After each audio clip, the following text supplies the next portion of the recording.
criminal justice system, the people are represented by two, yet equally important groups. The police who, anybody watches the show ought to know it, but say it every time. The police who investigate crime, and the district attorney's office who prosecute the offenders. These are their stories. If you don't watch Law & Order, you're missing out. I'm talking about a good show. There's not this gratuitous sex and foul language. It's just a good show that their banter has always been ripped from the headlines. And if something big time happens in real life, they'll spin it off on TV. 13 seasons, 300 shows. Not many shows can claim that. And they keep going strong. They are a cash cow for NBC. In fact, they make probably as much money in syndication on TNT every day as they do on NBC. It's been a top 5 show for years. The reason it's so popular is because it does take stories from life, rips them from the headlines, and every show basically starts out the same, with a crime, typically a murder. And the police show up on the scene and they begin to investigate it, and the hour-long show follows the story from the discovery of the crime through the investigation, the talking to witnesses and interviewing them, all the way then to the court system and the district attorney's office, and what happens after that. We are a nation of laws, Jack McCoy, the ADA, likes to say, and I thank God for that, because law and order is absolutely essential to a nation's stability. It's absolutely essential. We've all seen what happens in the absence of law and order. If a nation does not have law and order, it will literally eat itself to death. We will self-destruct. We would become like Los Angeles after the Rodney King verdict was announced. That's what a nation will look like when there is no law and order. You see, the laws of the land dictate where the boundaries exist. It dictates where the parameters are. And the police help to keep those parameters in place. And then the courts system, the order part, the court system then determines what to do with the offenders when those boundaries are crossed. Now, does our system have flaws? Absolutely. Is it a perfect system? No. Sometimes the guilty go free, and sometimes the innocent go to jail. But let me tell you something. There is no other system like our system in the world. All you've got to do is go to another country, and you will kiss the ground that you walk on when you get back to American soil. My #1 greatest fear in the Ukraine was getting thrown into a Ukrainian prison and you never hearing from me again. You don't think they can do that? You better think again. They can pick you up, throw you in a jail cell, and throw away the key. Forget about diplomacy. Forget about the U.S. Embassy. Other countries can do whatever they want. We have the greatest system in the world, and the reason that our system of law and order works so well is because it is based on God's system. Our system of law and order is based on God's system of justice. Do you remember when and why God established law and order? Do you remember the story? It's a pretty long story, but I'm going to synthesize it down and tell it as concisely as I can. God chose to build a nation of people through whom His Messiah would come. That was His decision. And when He made that decision, He picked this peculiar and particular group of people who have several different names. At least one of these you'll recognize. The Hebrews, the Israelites, the Semites, or more practically for us, the Jews, His chosen race. And at first, God dealt with His people one-on-one. He spoke to Adam and Noah and Abraham and Isaac and Jacob face to face. He talked to them directly. He made known what He wanted and how He wanted it done to their face. We call them the patriarchs. But after the last patriarch named Joseph died, all of his descendants were there in Goshen, in the land of Egypt. And they ended up being enslaved for 400 plus years.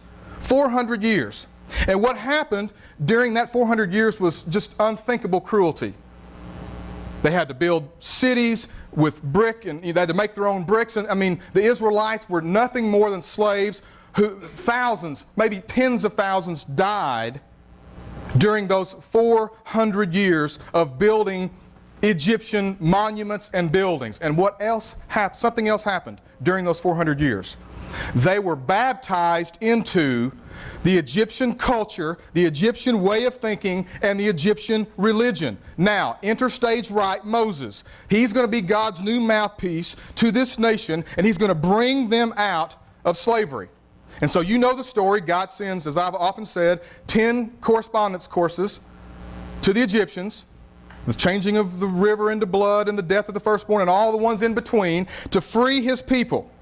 And he gets them out of Egypt, and they start to head towards the promised land. In fact, it's only an 11-day journey from when Moses gets them to the point outside of Egypt to where they're supposed to go 11 days, and they spent 40 years wandering in the desert for an initial 11-day journey. Now, when God gets his people out of bondage, out of slavery, where they've been for 400 years, unduly influenced by Egyptian culture and religion, what is it that you think they need the most? Do you think they're going to need direction? Yes. Do you think they're going to need guidance? Yes. Do you think they're going to need to mature and grow up and understand who their God is? Absolutely. I mean, there are easily a million or more of these Israelites who have known nothing except Egyptian culture for 20 generations. And so God takes Moses up to Mount Sinai, and he gives him the 10 Commandments, what we find in Exodus chapter 20. And he made a big fuss about it. Have you ever read that story, gone back and read it? He made a big fuss. I mean, lightning and thunder and the sound of trumpets and wind and fire. God was saying, listen up, guys, I am your God, and you better listen to what I'm telling you. Not because he wanted to put them back into a new kind of slavery, but because he wanted them to be his nation and not self-destruct. And so if you read the 10 Commandments, that's not the whole deal. You've got to keep reading through Leviticus, and you've got to read through Deuteronomy, and you'll find that there are 600 plus laws that come from those 10 Commandments. They are laws that are intended, now listen, the laws are intended to give them life and stability and blessing. That's what the commandments were for. And I'm talking about they had laws about everything. They had laws about food, what you could eat and what you couldn't eat. They had laws about death. They had laws about how to do laundry. They had laws about hygiene. They had laws about marriage and divorce and property and where to use the restroom. They had laws about disputes. They had laws about everything. Mildew on your shoes and your clothes. They had laws about. And you're thinking, man, that sounds a little much. Maybe, except that God was trying to bring law and order to 1 million plus of his people who had none for 400 years, other than a whip across their back, telling them to make bricks and build buildings. Even with God in charge, even with the God who at night was this pillar of fire and by day was this cloud who led them, and these sounds, the sound of his voice was like a trumpet, and with all this power in front of them, they still almost blew it. They grumbled, they rebelled, they built, you know how I know they had a lot of Egyptian influence in their life? They built a golden calf. Wonder where they got that idea. In fact, God got so angry one time, he said, Moses, step aside, I'm going to wipe them out. Boom, and then I'll make you a great nation. And Moses said, time out, time out. Don't do that. And God relented because of one man's prayer. God was trying to bring law and order. Now, God laid down the law. The 10 Commandments, the 600 plus laws that come from that. But then he used Moses and the court, Moses and company as the court system. If you had a dispute in ancient Israel, you would take it to one of the officials that Moses had set up. And if you have a really, really, really bad dispute, then Moses would hear it. See, it started out, Moses heard all disputes, and it was wearing him out.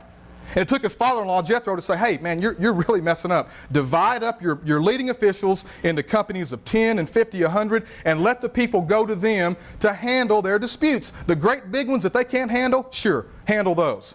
And so the first court system was established. Let me tell you something, teenagers. You get away with a whole lot more today than they did in ancient Israel. Probably some of you have never experienced this, but I experienced it as a kid. You talk back to your parents, you get popped on the mouth, you think, oh, that's child abuse. In ancient Israel, you get taken to the edge of the camp and stoned. And I don't mean with drugs. I mean with rocks. So you get away with a whole lot more. So if you think it's pretty strict around your house, just thank the Lord that Moses was not the judge around here. Eat pork? That's a big no-no. No ham sandwiches? Mildew on your shoes, touch a dead body? You got to go outside the camp for all those things. Moses then divided up the people. He divided up the people. He put half on Mount Ebal, Mount on half Sinai, and they pronounced the blessings. They said, look, well, let's start with the curses. He announced the curses, which were, if you fail to follow through with all of these commands, here's what's going to happen. Cursed will be your, and you just went down the list. Your womb, women, your crops, your barns, cursed, cursed, cursed. And you get to the end of that section, and Deuteronomy 27:26 says, cursed is the man who does not uphold the words of this law by carrying them out. Notice it does not say by intending to carry them out, by almost carrying them out. No. Cursed is the man who does not uphold the words of this law by doing them. Now hold on. Don't feel too bad, because let's don't just focus on the negative. So all the people were divided up. Half on Mount Ebal, half on Mount Sinai, and they would say all the curses. And cursed if you do this, if you do this. And the priests would walk through the middle of those mountains, and the people would say, amen. They were making a covenant. They were making a promise to themselves and to God. But then God turned right around and said, but if you fully obey the Lord your God and carefully follow all of His commands I give you today, the Lord your God will set you high above all the nations on the earth. All these blessings will come upon you and accompany you if you obey the Lord your God. So on the other side, then they said, and the blessings were the same thing, just on the opposite end of the spectrum. You're going to have a lot of children. Your womb will be blessed. Your crops will be blessed. You'll have barns full of food. Your enemy will come at you from one direction and flee in seven. Boy, it's going to be good. But notice the wording. Carefully follow all the commands. Fully obey the Lord. Now, I don't know if you're like me, but doesn't it sounds a little much to me? I mean, it sounds almost, I mean, the law and order you need, but this almost sounds a little extreme. Now, on the blessing side of it, I can stand for that. I want every man under his own vine and under his own fig tree. That was the real promise for an Israelite. Have your own vine, your own fig tree. You know, that was the 2-car garage and an IRA and retirement and fishing on the weekends and golf during the week. I mean, that was what that meant to them. Now, I like that. And I like the blessings of a lot of children and healthy kids and barns full of food. I like that. But these curses for disobedience, I mean, God, are you really all that concerned with me eating a ham sandwich? I mean, is lobster really that big of a deal to you? Lobster's on the no-no food list. And marrying a woman who's not from my people, I mean, does that really need to be included in the law? And touching a dead animal? Or getting chicken pox, I got to go outside the camp for 7 days? I mean, I don't like that when I had chicken pox. I don't want to go outside the camp for 7 days. Not my fault. It's a virus. I mean, doesn't it seem a little extreme? And the thing is, like it or not, understand it or not, that was the law and order system of the Old Testament. That was the Old Covenant. Like it or not, can you get your mind around it or not? Doesn't matter. That was the Old Covenant. And we're not even going to get into all the sacrifices. Read Leviticus sometime. I always tell people, you know, if you're having a real hard time sleeping, pick up Leviticus. You'll be out in a few minutes. I mean, it is boring to read. It's not boring from God's point of view, but to us who don't understand it, we think, oh man, take this kind of animal and sprinkle the blood and burn the fat, and what's all that? That was the Old Covenant. Now, fast forward 1,400 years to the end of the Old Covenant and the beginning of the New. And what happened with me, and I'm sure happened with some of you, is we had a sad misunderstanding of the whole deal. If you're like me, a lot of the Old Covenant and a lot of the Old Testament certainly does not make sense. Just doesn't make sense. And the New Covenant, for me, in the past, sometimes has made no sense either, because I had some misconceptions. Some very, very, very sad misconceptions. Now, don't get me wrong. I'm glad that Jesus lifted the ban on pork and lobster. I'm glad He lifted that ban, because I'm a fan of both. And I'm glad that there's no longer punishments for skin rashes. But past that, I didn't see much difference between the Old Covenant and the New Covenant in terms of how I viewed it. For instance, the way I saw it was this. You know, I could see the differences, but how they were still similar. They had Sabbath. we got Sunday. They had the temple, we got the church building. They had circumcision, we got baptism. They had the Passover, we got communion. They had lambs that they did year after year. We got Jesus, one time for all time. They had old rules, we've got new rules. Let me tell you something, guys, that view is not entirely accurate. And if you believe that really the only difference between the old covenant and the new covenant is a changing of the guard when it comes to rules, then you're going to be confused, and quite frankly, you're going to be defeated in your Christian life. Now, make no mistake about it, we're not under the law of Moses anymore. That's for sure. Christ nailed that code to the cross. Listen to Colossians 2:13 and 14. When you were stuck in your old, dead sin-dead life, you were incapable of responding to God. God brought you alive right along with Christ. Think of it. All sins forgiven. The slate wiped clean. That old arrest warrant, that is, the law of Moses, was canceled and nailed to Christ's cross. I love the way that Peterson puts that. The arrest warrant was canceled at the cross. But listen to me. If we only view this thing as a new set of rules, then we've missed it. We've missed it. At the Scott and White Temple Hospital in Tyler, Texas, there's a sign, used to be a sign right out front, right where you drop people off, and the sign said, "Don't even think about parking here." I like that. Don't even think about parking here. Now, if we view Jesus' covenant as nothing more than a new set of rules, then you tell me which is easier to keep and which one you would like to live under. Thou shalt not murder, the law of Moses says. Jesus said, don't even get angry and lose your cool. Moses said, do not commit adultery. Jesus said, don't even look lustfully at a woman. I'm telling you guys, I've said this before, but it bears repeating. If all Jesus did was come to give us a new set of rules, He didn't do us any favors.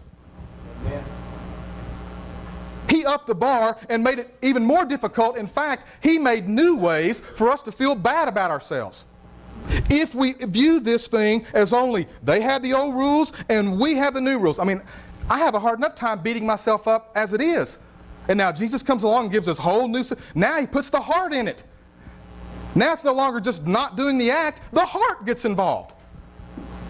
Do not murder. That's the act. Jesus says, don't even get so angry that you'd want to kill somebody. Whew.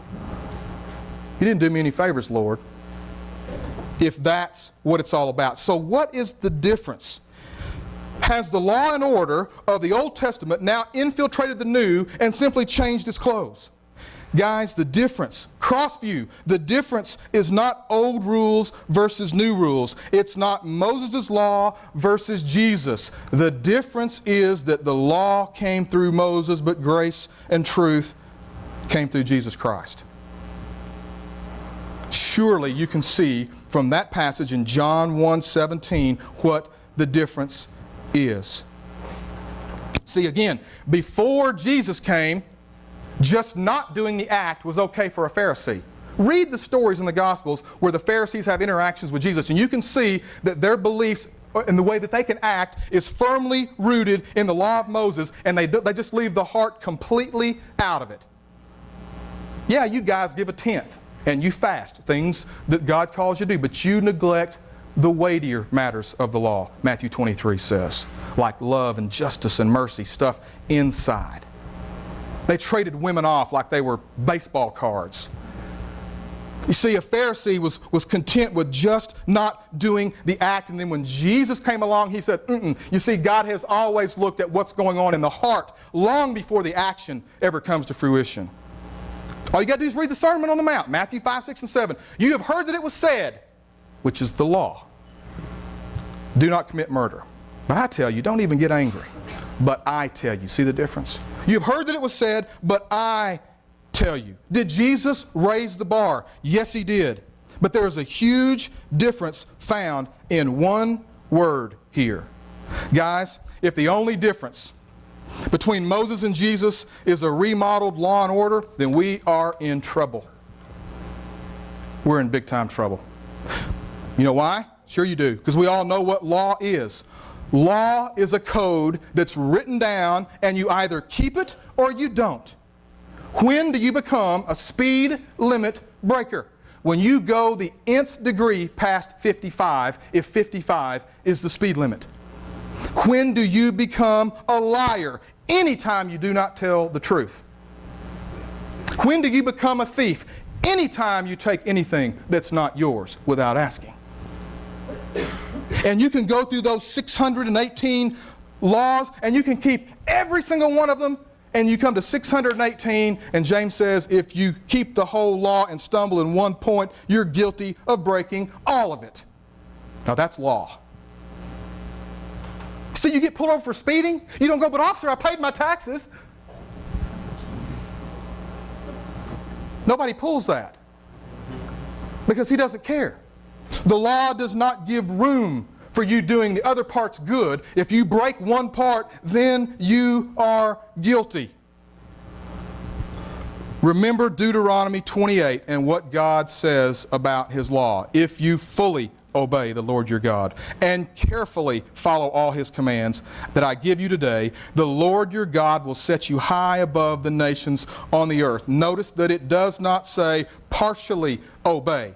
Yeah, keep some of my commands. There is no such thing as an A for effort under a law system. None.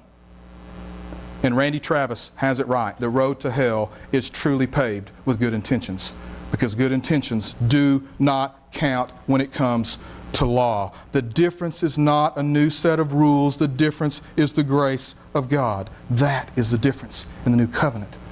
That is the distinguishing characteristic of the new covenant, and it separates us from every other world religion, every other one. It is the one thing that makes us distinct from other religions in the world. And guess what? If you don't understand, if you don't see a basic difference between grace and law, you will not allow Jesus to shine in your heart. If you don't see the difference, Jesus can't help you. And more than that, you're going to be angry, you're going to be defeated. You will live a life which says, I can never be good enough. That's why Paul says in 2 Corinthians chapter 3 that the Spirit gives life, but the letter of the law kills. It kills your spirit. Many of us grew up in a spirit-killing religion because we tried to see the new covenant through old covenant eyes. We tried to see the new covenant through old covenant eyes. And we ended up defeated and depressed and beaten. Paul in Galatians chapter 3 comments on this verse from Deuteronomy 28. All who rely on observing the law are under a curse, for it's written, cursed is everyone who does not continue to do everything written in the book of the law.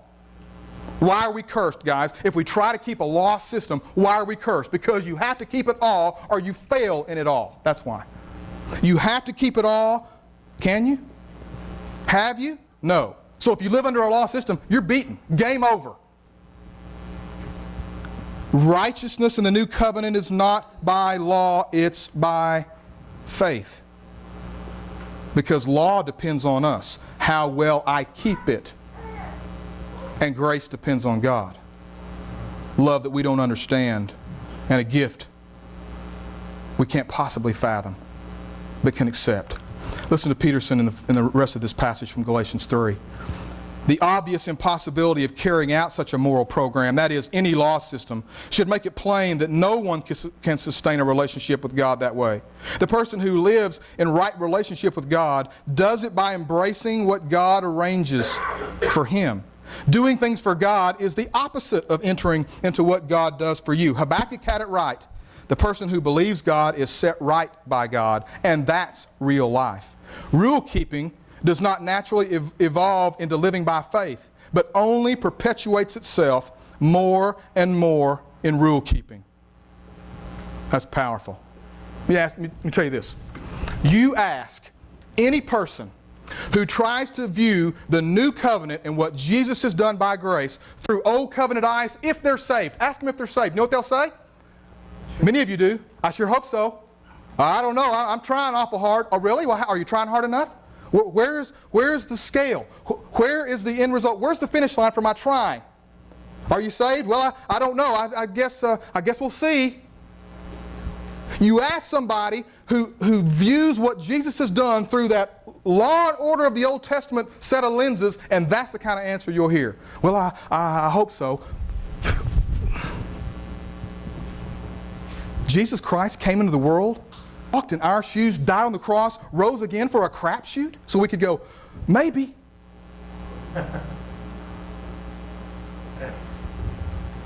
What kind of life is that? Where is the peace and the assurance and the joy and the freedom in Christ? Why do some people feel that way? Because they don't see a fundamental difference between grace and law. Jesus did not come to give us that kind of system. If you've heard nothing else today, then hear this. Jesus did not come to replace rules. He came to bring grace. That's why He came. The law came through Moses. Grace and truth through Jesus. Let me tell you something, guys. Law and Order is a great show to watch, and I enjoy it, but it will never work in a new covenant. And here's why. Because God understood and knew that grace is a much more powerful motivator than law and order. So you're thinking, then why in the world did God ever give them the law in the first place?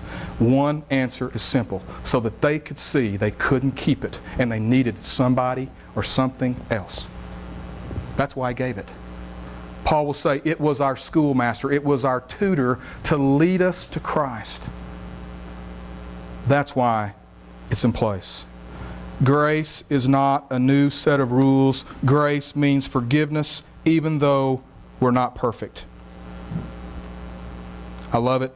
The literal translation of John 1:16.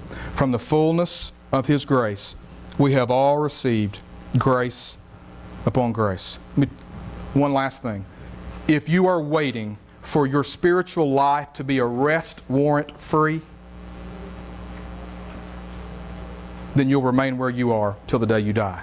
Because your arrest warrant can be canceled by faith. And so I invite you to follow Jesus today.